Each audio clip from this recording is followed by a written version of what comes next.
I'm Nadya Okamoto. I live with borderline personality disorder, or BPD, and I'm going to talk to you about how it impacts all areas of my life. Career, sleep, self-care, exercise, eating habits, relationships. BPD is a mental health disorder that impacts the way I think and feel about myself and others, manifesting in challenges with emotion regulations, in intense relationships, and even how I feel in my body. BPD really manifests in feeling no self-worth. And I think one way that I'm able to contextualize my worth is through work. I am the co-founder and CEO of a period brand called August. We make more sustainable tampons and pads that actually work. For years, I would close my laptop and have panic attacks and feel the urge to cut myself.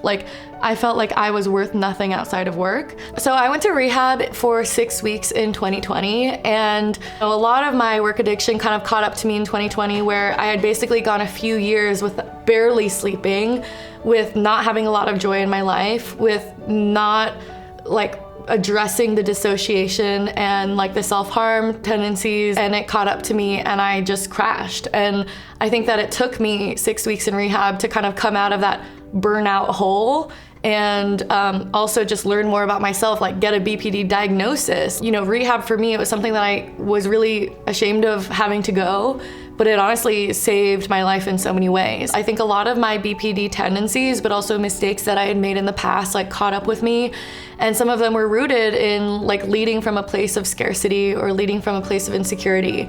And it still pains me to say, but I think it's really important for me to acknowledge that if I leave my BPD unchecked, I'm not a great leader, because it makes me really insecure. It makes me make rash decisions. And I think that addiction to work got so extreme that I forgot to do other things. I lost a lot of relationships, a lot of friendships, because I was so addicted to work. I've always loved my job, but I think that I've really learned that if I lose myself in my job, I become so dissociated that I'm not even giving myself the space to enjoy it. I haven't worked through all of my challenges around prioritizing my health and myself over work.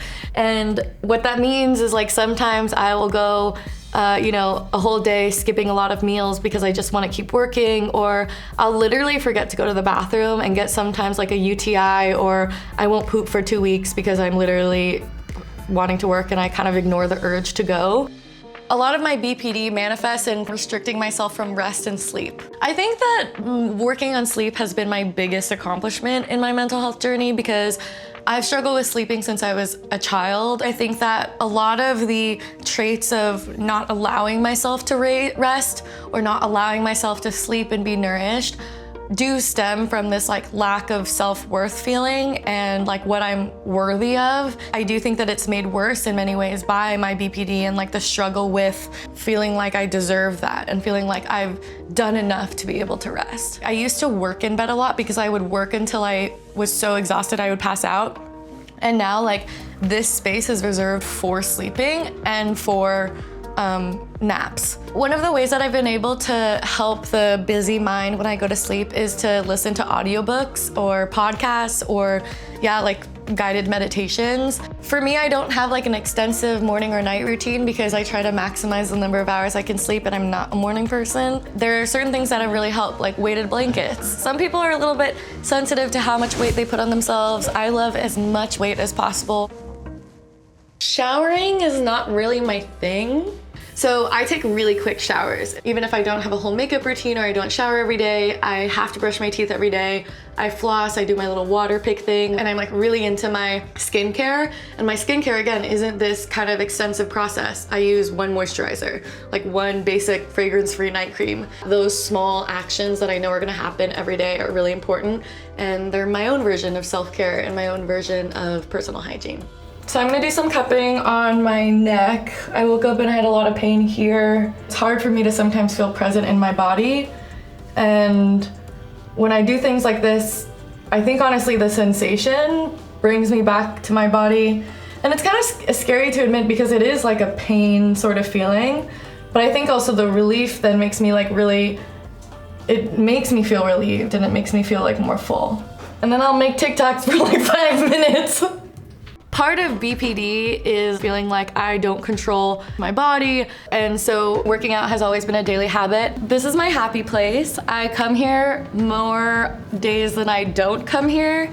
I got into solid core last year, and it's been really good specifically around dealing with like any self-harm urges. And honestly, if I skip a day or two of any sort of movement, it's hard for me to go to sleep, but I also just like get more jittery, or like if I'm dissociating already in an episode, I will have like more urges to do destructive things that kind of bring feeling back into my body. I think a lot of my past urges for like self-harm have come from feeling out of my body, and so even if it's a little bit of stretching, I feel like having some sort of movement or specifically doing things like solid core has been really, really important for me to work through that. Push through it, fight for it. What do you want? Send it up, send it right back down. Let's go. Yes, smiling helps. There you go. So one of the traits of BPD is an intense feeling of emptiness. That feeling of emptiness can either leave me feeling numb, and it kind of leads me to different self-harm urges, or it makes me feel like I need to fill my body. This is not bad at all, actually. But I have some videos on TikTok where like if I'm feeling shaky, and a lot of it is that I haven't eaten, like my hands are like this. I have a lot of pain up my arms because of the shakiness. But it's my body kind of freaking out because it's not being nourished. I live with my boyfriend, and Henry, my boyfriend, has been such an incredible accountability partner. He's been really supportive of just helping me find what works. So whether that's reminding me to have lunch, like he'll text me, or he's definitely better about making sure we have groceries in the fridge, because I have, again, this scarcity mindset where I feel like I don't deserve to have food on hand. But when it comes to nourishing my body with food and rest and love and time for myself, that's where I have a scarcity mindset that is really hard for me to work through. So if I go grocery shopping, I won't buy a lot because I'm really terrified of wasting anything, or I'll spend a lot of time in the grocery store figuring out if I should get the organic one or not, because am I worth getting the better one? So for me, grocery shopping is hard because it's that extreme scarcity, or it's I need to buy everything and I come home with literally dozens of cartons of ice cream and cereal and snacks that I don't need. Delivery apps in New York City have been really helpful because it kind of makes it more removed from myself, where I can just plan out exactly what I need. My cooking routine is really not creative or daring. It's like very plain chickens and just making sure I have the right ingredients. I'm kind of just thinking about function, getting the nutrients that I need. I just kind of do it quickly, and then I stick it in the air fryer, and I just take it out. Then I'll use this oil, and that'll be my oil for my eggs. I'm still trying to figure out the whole meal prep thing. So I usually meal prep and cook as much as I possibly can on Sundays. I'll have all this prepared food in my fridge, but it doesn't restrict the urge of binging. So even if I have prepared food, it's hard for me to be like, okay, I'm not gonna eat all the chicken I prepared. That's supposed to save me through the week. Often I forget to meal prep at all because I don't prioritize it as much as I should. My binging gets worse when I'm depressed. So if I'm triggered, or if I'm just not feeling great, or I'm feeling dissociated, I'll just kind of check out while I'm eating, and then I'll kind of snap back into reality because I start feeling pains in my stomach. So it's not a great situation, but I'm working on it. And a lot of how I'm working on it is just making sure and working with therapists to make sure that I'm eating a balanced diet with a lot of protein, so it actually makes me feel like I have something substantial in my stomach. Because I focus so much on my work relationships and my work in general, I'm not the best at prioritizing creating time for myself or my personal relationships. The fact that Henry, my boyfriend, knows that I have BPD is such a game changer to have a supportive partner, because I think that in the past when I've been in relationships and I had trouble with my emotion regulation, oftentimes I was also not with the most supportive people. One of the things that I'm currently working on in therapy is like prioritizing quality time with friends, with my boyfriend. I've definitely gotten into little spats with Henry because Like I won't create or prioritize a lot of time to like go on dates or hang out. Sometimes I'll send him calendar invites because like that's how I think of my life. Like, especially when I'm going through dissociative episodes, I'm like not consciously going about my day. Like I had a dissociative day like really badly yesterday. No idea what I did yesterday. Like I'll have to look at my Google Calendar to tell you what I did yesterday. And there are like sometimes periods of my life, like years that go by where I am like dissociated, like kind of just not like sleepwalking through life.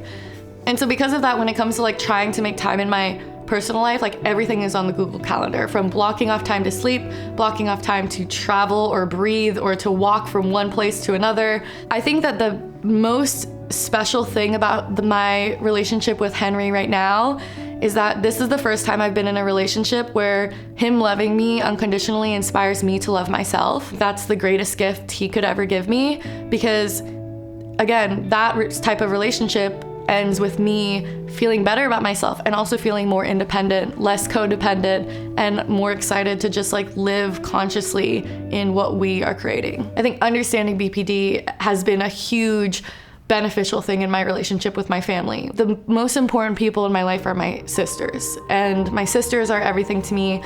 I don't have a lot of friends. Like I probably can count the number of close people who I consider real friends like on my hand. And yet I remember getting diagnosed with BPD and honestly like not being in a good space with any of my family members. My mom was not talking to me. My middle sister and I had not talked in about 10 years. When she learned of my diagnosis and I got on the right treatment plan, I started medication for the first time. I think that also allowed her to forgive me for a lot of past behavior and things that she was angry at me for. I agreed to make this video because there's so much to be said around borderline personality disorder. And if there's one takeaway I could give all of you, is that we're all a work in progress. Mental health is a never-ending journey. And the most important thing is that you just keep going. Thank you so much for watching. And I really hope this helps anyone out there who might have BPD or thinks they have BPD. And just know you're not alone.